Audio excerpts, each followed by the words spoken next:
Throughout the Voice to Parliament referendum campaign, Australians witnessed unparalleled levels of online censorship driven by the intervention of so-called fact-checkers. If the federal government proceeds with its proposed misinformation laws, online censorship will get much worse and affect your ability to have a say on important national debates. There are 3 self-proclaimed fact-checking operations in Australia: AAP FactCheck, RMIT FactLab, and RMIT ABC Fact Check. Social media platforms like Facebook used these organisations to identify so-called misinformation about the Voice to Parliament. If they deemed a viewpoint to be false, the social media platforms would censor it from the internet.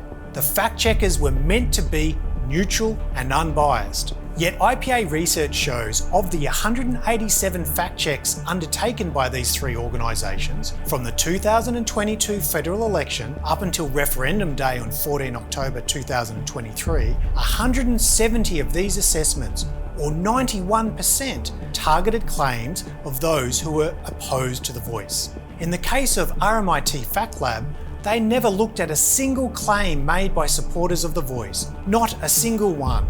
100% of their assessments targeted the no case.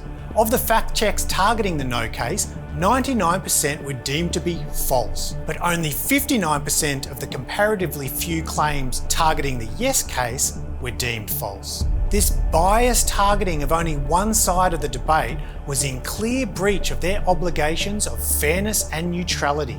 Even the limited scrutiny given to the yes case seems to have had an ulterior motive.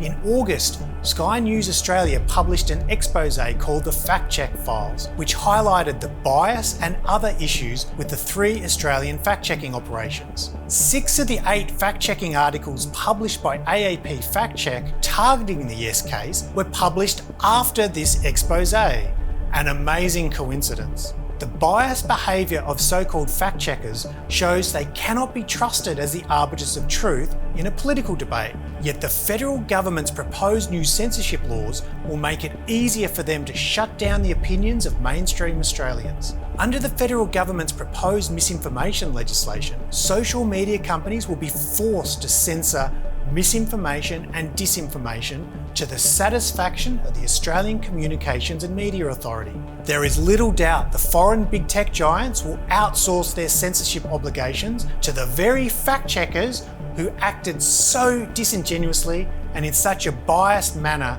during the referendum campaign. The government's definition of misinformation is deliberately vague so that it could be used as a weapon to censor criticism of government policy or opinion it simply does not like. You cannot have a functioning democracy if one side of a debate is silenced. That's exactly what will happen under the federal government's misinformation laws, which will supercharge online censorship and empower biased fact-checkers who have proven they cannot be trusted to be impartial.